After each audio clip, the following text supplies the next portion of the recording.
అందరికీ నమస్కారం అండి.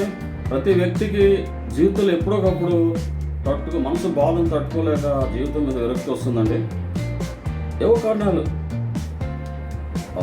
ప్రేమలో విఫలం అయ్యాను, ముఖ్యంగా యూత్ చదువులో ఫెయిల్ అయ్యాను, భార్యాభర్తలు తగుల వల్ల, ఆర్థిక బాధలు, ఇలా ఎన్నో కారణాలు. అలా అని దేవుడు ఇచ్చిన జీవితాన్ని అర్థంతరంగా ముగించడం కదండి. అన్ని అవయవాలు సక్రమంగా ఉన్న మనమే ఏదో చిన్న కష్టం వచ్చిందని అలా ఆలోచిస్తే మరి అవయవ లోపాలను ఎంతోమంది ఆత్మవిశ్వాసంతో కష్టాలను ధైర్యంగా ఎదుర్కొని జీవితంలో విజయాలు సాధిస్తున్నారండి. మీరు చూస్తున్నారు కదా పేపర్లోను వార్తల్లోను.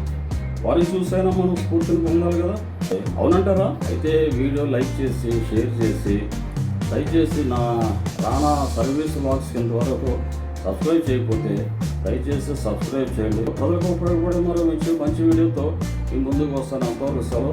నమస్తే అండి.